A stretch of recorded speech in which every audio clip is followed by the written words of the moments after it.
Hello friends, आज हम इस वीडियो में बीपीएससी टीआरई 4.0 क्लास 6 to 10 के लिए मोस्ट इंपॉर्टेंट 20 प्रश्नों को सॉल्व करेंगे। सब्जेक्ट है मेरा भूगोल, सेट नंबर है 64। इससे पहले ऑलरेडी हमने 63 सेट करा रखा है, उसका लिंक डिस्क्रिप्शन में दिया हुआ है या फिर प्ले लिस्ट में जाके आप देख सकते हैं। साथ ही साथ इन सभी का पीडीएफ फाइल चाहिए तो हमारा टेलीग्राम चैनल ज्वाइन कर लीजिए, लिंक डिस्क्रिप्शन में दिया हुआ है। ठीक है, तो चलिए फिर शुरू करते हैं और देखते हैं आज का पहला सवाल। आज का पहला सवाल है, ब्रह्मपुत्र नदी की लंबाई भारत में कितनी है? बताना है ब्रह्मपुत्र नदी की लंबाई भारत में कितनी है। तो याद रखना है ब्रह्मपुत्र नदी की लंबाई भारत में 916 किलोमीटर है। ये ऑप्शन यहाँ पे बिल्कुल ही सही होगा, ध्यान रखिएगा। इसके अलावा ध्यान रखना है ब्रह्मपुत्र नदी भारत में लगभग 916 किलोमीटर प्रवाहित होती हैं। सिंधु नदी की कुल लंबाई के बारे में बात करें तो ये 3180 किलोमीटर है। ठीक है, साथ ही साथ ध्यान रखना है ब्रह्मपुत्र नदी भारत से होकर प्रवाहित होने वाली ये सबसे लंबी नदी है। ठीक है, ब्रह्मपुत्र नदी तिब्बत के कैलाश पर्वत श्रेणी में मानसरोवर झील के निकट चेमयुंग डुंग हिमनद से ये निकलती हैं। ब्रह्मपुत्र नदी को तिब्बत में सांगपो नदी कहा जाता है, यह जाना जाता है। वहीं ब्रह्मपुत्र नदी भारत में अरुणाचल प्रदेश के सादिया शहर के पश्चिम में प्रवेश करती हैं। ठीक है, अरुणाचल प्रदेश में ब्रह्मपुत्र नदी को दिहांग के नाम से जाना जाता है, जबकि असम में से ब्रह्मपुत्र नदी के नाम से जाना जाता है। वहीं बात करें बांग्लादेश में तो इसे ब्रह्मपुत्र नदी को जमुना नदी के नाम से जानते हैं। वहीं बात करें ब्रह्मपुत्र नदी पर जो ये माजुली द्वीप है, ये पूरे विश्व का सबसे बड़ा नदी द्वीप है। ठीक है, तो इतने सारे फैक्ट्स आपको याद रखने हैं ब्रह्मपुत्र नदी के बारे में। चलिए अगला सवाल लेते हैं। अगला सवाल है, जैविक कृषि के संदर्भ में निम्नलिखित कथनों पर विचार कीजिए और सही विकल्प का चयन कीजिए।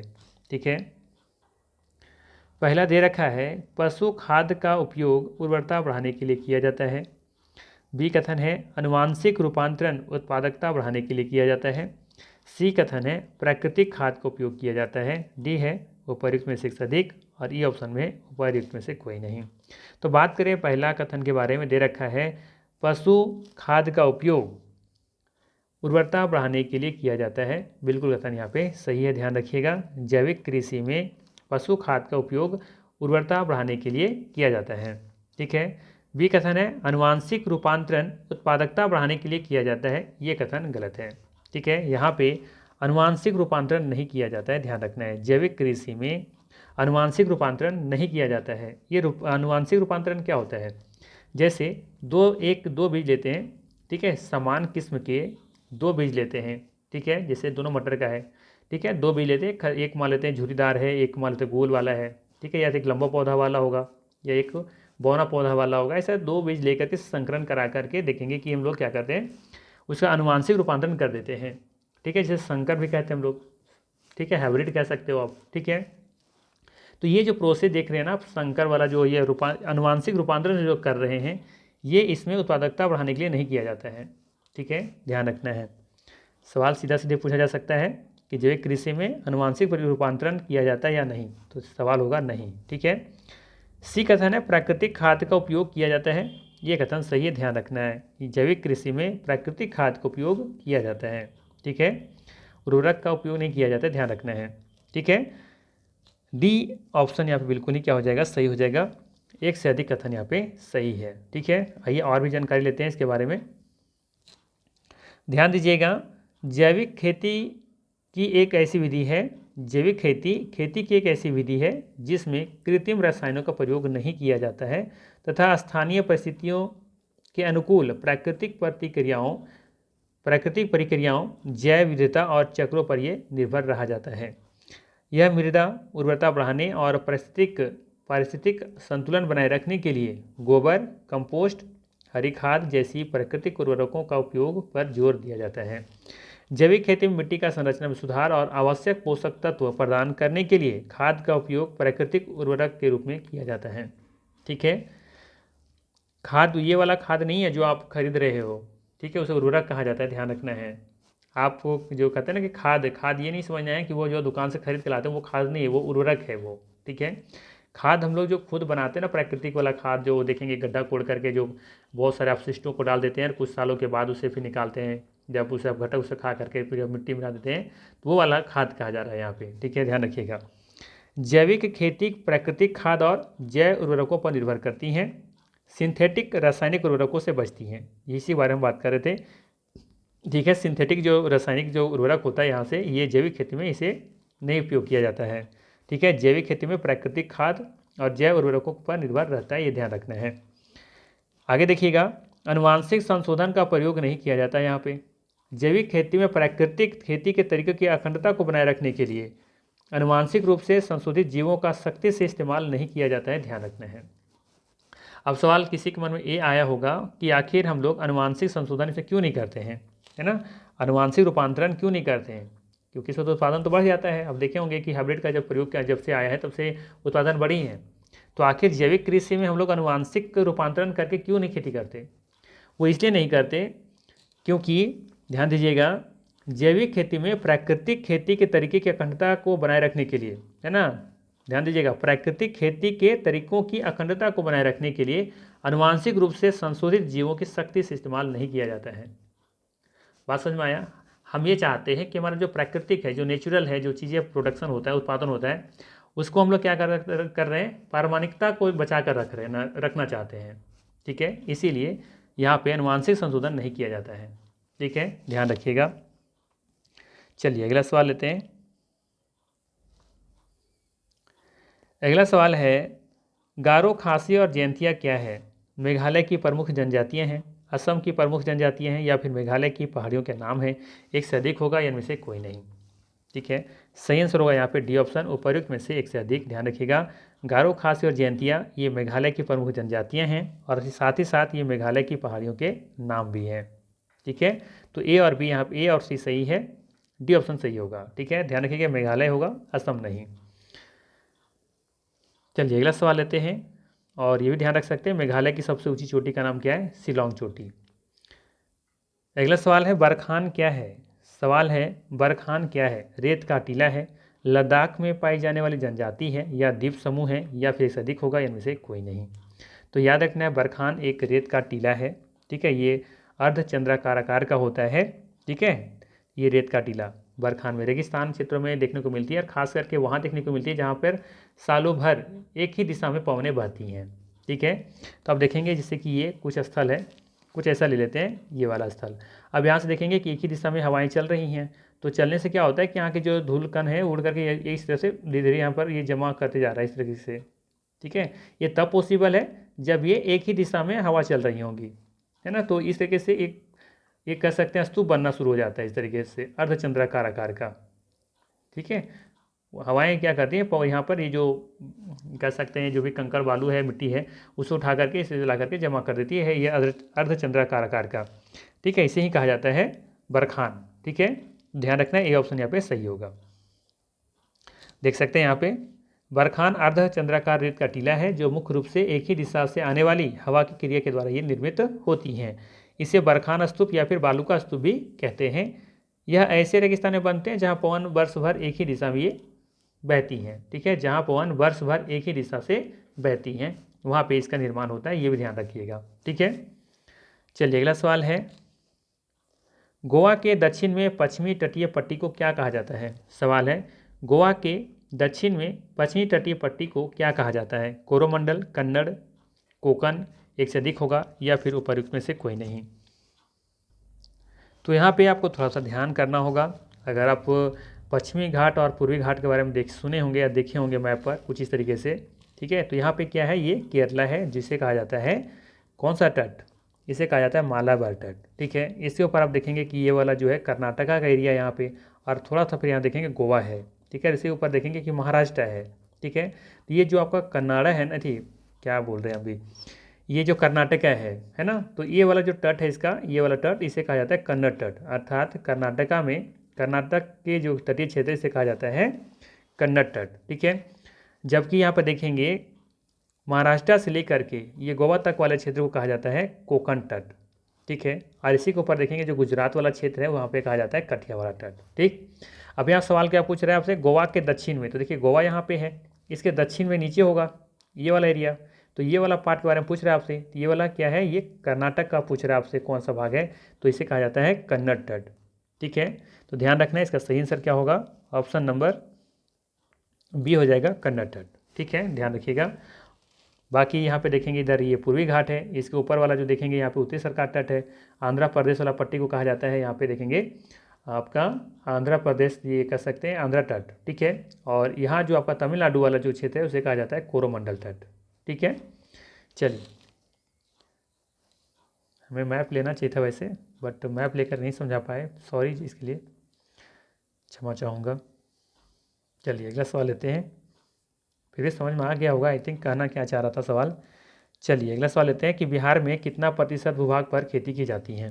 सवाल है, बिहार में कितना प्रतिशत भूभाग पर खेती की जाती है, 70%, 59%, 45%, एक से अधिक होगा या इनमें से कोई नहीं। तो ध्यान रखना है, बिहार में 59% भूभाग पर खेती की जाती है। ठीक है, बी ऑप्शन बिल्कुल यहाँ पे सही है, ध्यान रखिएगा। बिहार का सर्वाधिक क्षेत्रफल पर चावल की खेती किया जाता है। बिहार के लगभग 59% भूभाग पर खेती किया जाता है। ठीक है, कितना परसेंट, 59%। इस क्षेत्र में चावल, गेहूं, दलहन और मक्का आदि मुख्य फसलें हैं, ध्यान रखनी है। चलिए अगला सवाल लेते हैं। अगला सवाल है, बिहार में सर्वाधिक वन क्षेत्र किस जिला में है। सवाल है, बिहार में सर्वाधिक वन क्षेत्र किस जिला में है। शिवहर, बेगूसराय, जमुई, एक से अधिक होगा या फिर उपर्युक्त में से कोई नहीं। सही आंसर हो जाएगा यहाँ पे ई ऑप्शन, उपर्युक्त में से कोई नहीं। ध्यान रखना है, बिहार में सर्वाधिक जो वन है आपको देखने को मिलेगा कैमूर क्षेत्र में। ठीक है, कैमूर। ठीक है, तो यहाँ पे ई ऑप्शन सही होगा। और सबसे कम अगर पूछा जाए तो इसका आंसर होगा आपका शिवहर। शिवहर में सबसे कम वन क्षेत्र देखने को मिलता है, जबकि कह सकते हैं आप कैमूर में सर्वाधिक वन पाए जाते हैं। ठीक है, जमुई में आपका सोना मिलता है। ठीक है, पता ही होगा। यहाँ पे देखेंगे बेगूसराय में एक आपका तेल का शोधन क्षेत्र है, बताइएगा कमेंट करके कौन सा है वो। ठीक है, चलिए बाकी आगे देख लेते हैं हम लोग। ध्यान रखना है ना, बिहार में न्यूनतम वन क्षेत्र ये शिवहर में है और सर्वाधिक वन देखने को मिलता है कैमूर में। इसके बाद पश्चिम चंपारण का सही नंबर है। ठीक है, चलिए अगला सवाल लेते हैं। अगला सवाल है, निम्नलिखित में से कौन सा देश दक्षिण एशिया का हिस्सा है, बताना है। निम्नलिखित में से कौन सा देश दक्षिण एशिया का हिस्सा है। जापान, नेपाल, श्रीलंका, एक से अधिक या इनमें से कोई नहीं। बताना है आपको कि कौन सा देश दक्षिण एशिया का हिस्सा है। जापान, नेपाल, श्रीलंका, एक से अधिक या इनमें से कोई नहीं। सही आंसर होगा यहाँ पे डी ऑप्शन, ध्यान रखिएगा। ठीक है, यहाँ पे देखेंगे आप, नेपाल और श्रीलंका ये दोनों दक्षिण एशिया का हिस्सा है, जबकि आप देखेंगे जापान, जापान ये जो है ना पूर्वी एशिया का पार्ट है। ठीक है, ये पूर्वी एशिया का भाग है, ध्यान रखना है जापान। तो इसका सही आंसर हो जाएगा यहाँ पे डी ऑप्शन। ठीक है, यहाँ पे पूरा लिस्ट दिया गया, आप चाहें तो इसे स्क्रीनशॉट ले सकते हैं, बाकी पीडीएफ में तो आपको हम दे ही रहे हैं, ध्यान दीजिएगा यहाँ पे थोड़ा सा। ये आपका है मध्य एशिया। मध्य एशिया में कजाकिस्तान, किर्गिस्तान, तजाकिस्तान, तुर्कमेनिस्तान और उज्बेकिस्तान है। ठीक है, मध्य एशिया में जितने भी तान वाले सभी यहीं पर हैं मध्य एशिया में। ठीक है, कजाकिस्तान, किर्गिस्तान, तजिकिस्तान, तुर्कमेनिस्तान और उज्बेकिस्तान। ठीक है, वहीं बात करें पूर्वी एशिया के बारे में तो ये चीन, हांगकांग, जापान, उत्तरी कोरिया, ठीक है, दक्षिण कोरिया, मकाऊ, मंगोलिया, ताइवान आता है। वहीं बात करें उत्तरी एशिया में तो यहाँ पे सिर्फ रूस देखने को मिलता है। दक्षिण पूर्वी एशिया में Brunei, Myanmar, Cambodia, Indonesia, Laos, Malaysia, Philippines, Singapore, Thailand, Timor Leste और वियतनाम है। ठीक है, वहीं बात करें दक्षिण एशिया में तो इसी में आता है हमारा भारत। ठीक है, दक्षिण एशिया में, और अफगानिस्तान भी है, बांग्लादेश, भूटान, मालदीव, नेपाल, पाकिस्तान और श्रीलंका इसमें शामिल है। ठीक है, ध्यान रखिएगा, दक्षिण एशिया में अफगानिस्तान, बांग्लादेश, भूटान, भारत, मालदीव, नेपाल, पाकिस्तान और श्रीलंका है।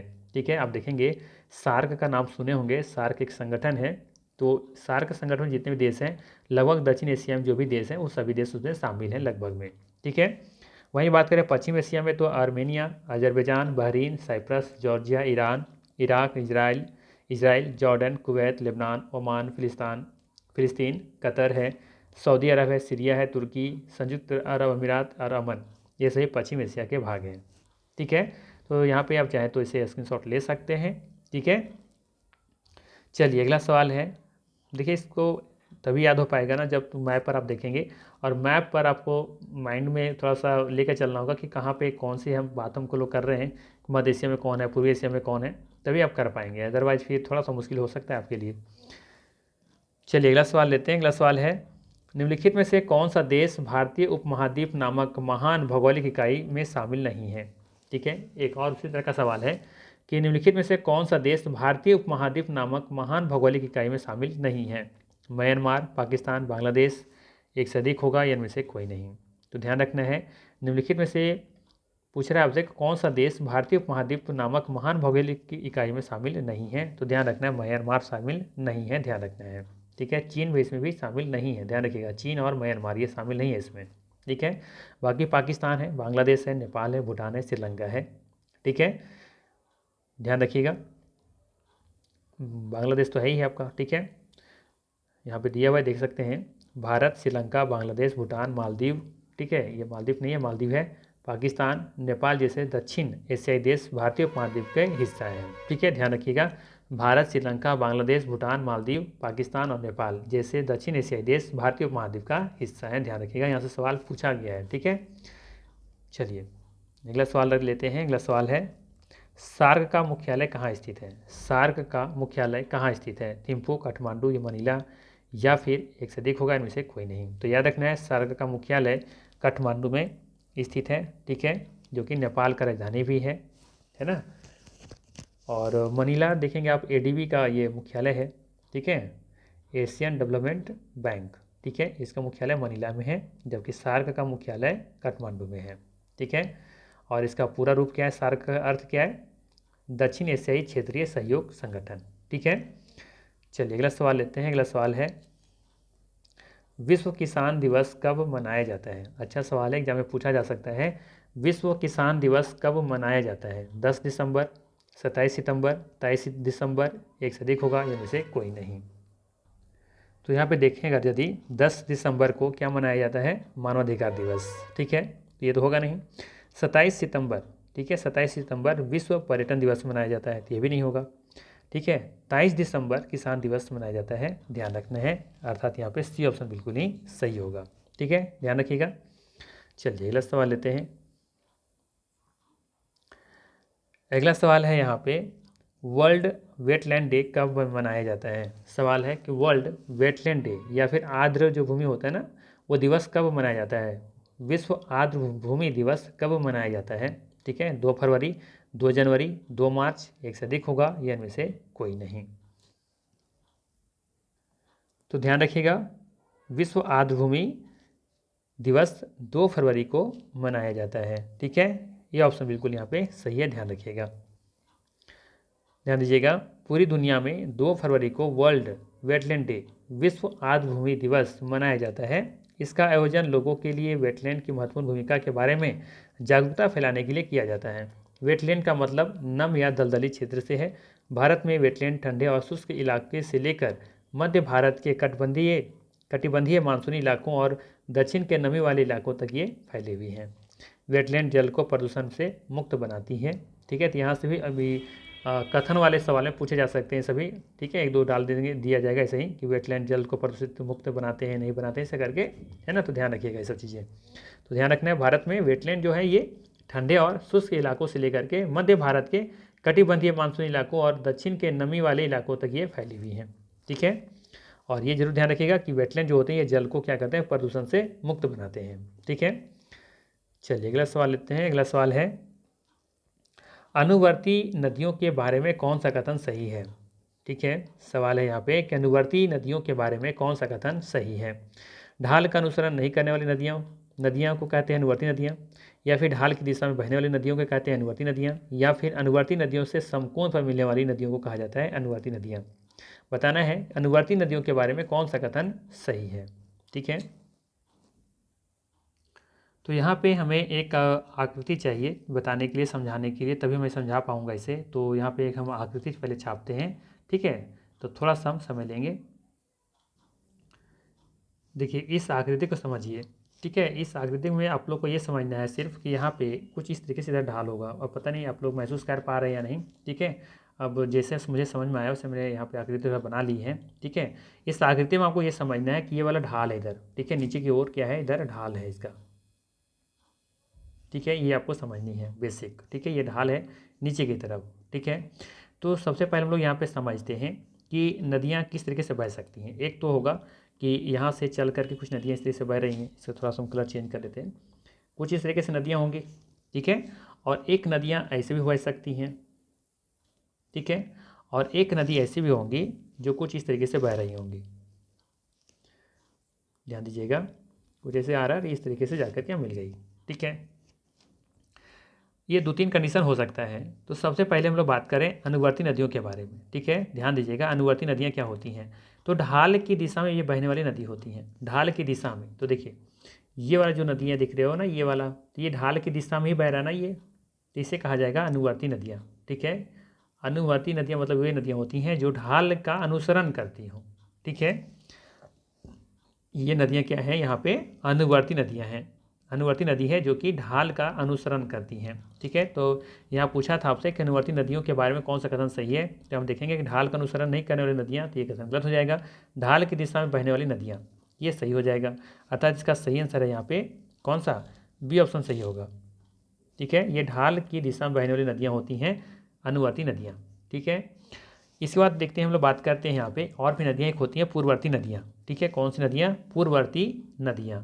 तो ये पूर्ववर्ती नदियाँ क्या होती हैं, तो जो ढाल का अनुसरण नहीं करती हैं। तो देखिए कौन सा अनुसरण नहीं कर रही हैं, इस तरीके से बहने वाली नदियों को कहते हैं। यहाँ पे खुद क्या करती हैं, गड्ढा बना लेती हैं और एक मतलब खड्डों में बहती हैं नदियाँ। ठीक है, ये ढाल का अनुसरण नहीं करती हैं। ठीक है, बहना चाहिए था इसको ऐसे, लेकिन ये किस तरह से हिसाब से जा रही हैं, ये आपका देखेंगे यहाँ पे इस तरीके से जा रही नदियाँ। ठीक है, तो ढाल का अनुसरण नहीं करती हैं, उसे कहा जाता है यहाँ पे पूर्ववर्ती नदियाँ। ठीक है, पूर्ववर्ती नदियाँ किसे कहा जाता है, जो ढाल का अनुसरण नहीं करती हैं। ठीक है, और एक है आपका परवर्ती नदियाँ। परवर्ती नदियाँ, ठीक है, ये कौन सी होती हैं, तो ये अनुवर्ती नदियों के से समकोण पर मिलने वाली होती हैं। ठीक है, तो यहाँ पे देखेंगे इसे, जैसे ये नदी जा रही है और यहाँ पे ये समकोण पर ये इस नदी है, ये नदी जो है ना, ये जो बह रही है आपका अनुवर्ती जो नदियाँ होती हैं उस पर, उसमें समकोण पर जो मिलती है जा करके। ठीक है, समकोण मतलब 90 डिग्री के एंगल बना करके जो मिल जाती हैं, ऐसी नदियों को कहा जाता है परवर्ती नदियाँ। आई बात समझ में, क्या कहा हमने कि ऐसी नदियाँ, ठीक है, जो अनुवर्ती नदियों के समकोण पर, अनुवर्ती नदियों में जाकर के समकोण पर मिलती हैं। ठीक है, कुछ इस तरीके से जा रही हैं नदियाँ और ये जाकर के समकोण पर मिल गई। ठीक है, तो इसे कहा जाता है परवर्ती नदियाँ। ठीक है, समझ में आया। तो सिंपल से याद रखना है अनुवर्ती नदियों के बारे में कि ये ढाल की दिशा में बहने वाली होती हैं। पूर्ववर्ती नदियाँ ये ढाल का अनुसरण नहीं करती हैं, और परवर्ती नदी अनुवर्ती नदियों से समकोण पर मिलने वाली नदियाँ को कहते हैं। ठीक है, तो ये कॉन्सेप्ट याद रखिएगा। अगर नहीं समझ में आए तो थोड़ा सा बैक जाइए और फिर से देखने का प्रयास कीजिए, समझ में जरूर आएगा। ठीक है, बाकी इसके बारे में हमने यहाँ पे दे दिया है कि अनुवर्ती नदियाँ क्या है, पूर्ववर्ती नदियाँ क्या है, परवर्ती नदियाँ क्या हैं। ठीक है, तो इसे देख सकते हैं और फिर वापस इस मैप को भी समझ सकते हैं आप। ठीक है, कोई दिक्कत नहीं होना चाहिए यहाँ पे, बस ये आप समझना कि ढाल नीचे की तरफ है, ये कॉन्सेप्ट ध्यान में रखिएगा। ठीक है, चलिए अगला सवाल लेते हैं। अगला सवाल है, निम्नलिखित में से कौन सी सहायक नदी सिंधु नदी के बाएं तट पर मिलती है। बताना है, निम्नलिखित में से कौन सी सहायक नदी सिंधु नदी के बाएं तट पर मिलती है। श्योक, काबुल, गिलगित, एक से अधिक होगा, इनमें से कोई नहीं। सही आंसर है यहाँ पे ये ऑप्शन, उपरोक्त में से कोई नहीं। जितनी भी नदियाँ यहाँ पे श्योक है, काबुल है, गिलगित है, ये सभी देखेंगे सिंधु नदी के दाएं तट पर मिलती हैं। ठीक है, ये ऑप्शन यहाँ पे बिल्कुल ही सही होगा। ठीक है, यहाँ पे देख सकते हैं दाएं तट पर मिलने वाली नदियाँ कौन कौन सी हैं, श्योक है, काबुल है, गिलगित है और हुंजा है। जबकि बाएं तट पर मिलने वाली नदियाँ कौन सी हैं, बाएं तट पर मिलने वाली नदियाँ हैं जास्कर, झेलम, चिनाब, रावी, ब्यास और सतलज। ठीक है, और आप लोग जानते होंगे कि ये जो पंचनद नदियाँ हैं उसमें से झेलम है, चिनाब है, रावी, ब्यास और सतलज शामिल है। ठीक है, चलिए अगला सवाल लेते हैं। अगला सवाल है, वन और वन्य प्राणियों के संरक्षण के लिए किस प्रकार के वनों को सर्वाधिक मूल्यवान माना जाता है। अवर्गीकृत, आरक्षित, कांटेदार, एक से अधिक, इनमें से कोई नहीं। तो ध्यान रखना है, सही आंसर हो जाएगा यहाँ पे आरक्षित वन। ठीक है, ऑप्शन में हो सकता है संरक्षित वन भी। ठीक है, तो ध्यान रखना है, संरक्षित भी नहीं होगा, आरक्षित वन होगा। ठीक है, वन और वन प्राणियों के संरक्षण के लिए किस प्रकार के वनों का सर्वाधिक मूल्यवान माना जाता है, आरक्षित वन। आरक्षित वन वे वन होते हैं जहाँ पे कोई मानव जो क्रियाकलाप होता है, हस्तक्षेप जो होता है वो मना होता है, मनाही होता है, वहाँ पे किसी भी तरह का मानव हस्तक्षेप नहीं किया जाता। ठीक है, आरक्षित वन में वहाँ पे किसी तरह का बाहरी जो आक्रमण होता है बिल्कुल नहीं क्या होता है, पाबंदी होता है उस पर।